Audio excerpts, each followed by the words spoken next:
The Lord is my strength and shield. I trust him with all my heart. He helps me, and my heart is filled with joy. I burst out in songs of thanksgiving. Psalm 28, verse 7. Can you really have joy even when things seem to be falling apart? Well, an awesome Christian guy I know had worked for the same company for over 11 years.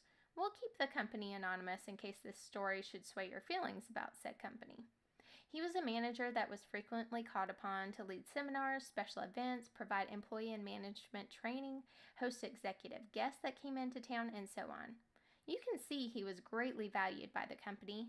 His career was actually at the point where there was mention of a big promotion. And why wouldn't he get it?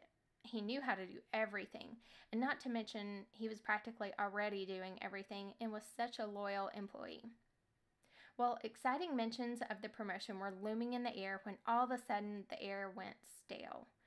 An accusation came up against him that shocked him as well as all of his family and friends. It was an attack on his character. We all knew it wasn't true and that it was actually ridiculous. But it made it even worse when he found out that one of the people making accusations, saying they didn't feel like he was approachable, was the same person he had many times helped out when they were really in trouble. This person had been invited with their spouse into his home many times as friends. Wow, can you say dagger to the heart?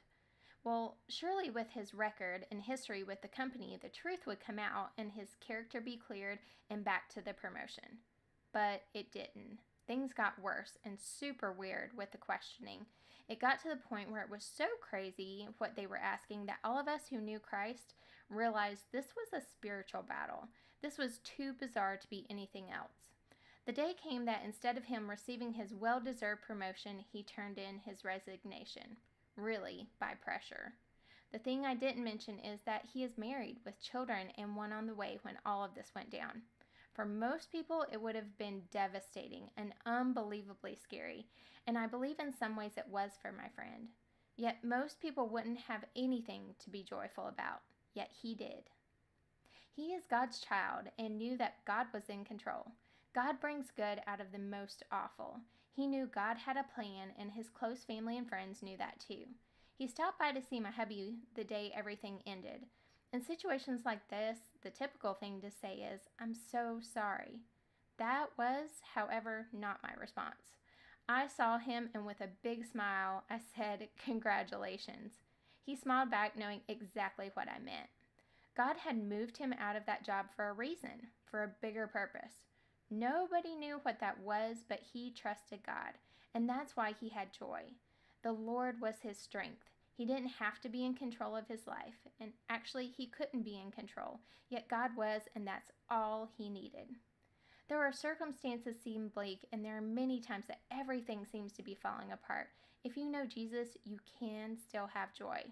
I know, it doesn't make sense that we should have it in the world's eyes, but our God is so big and loves us so much. The cool thing is that when we have no control, God is in control, and that's how it should be. He's got you, and he's got me. He knows your struggles now and what's to come, and he will carry you through.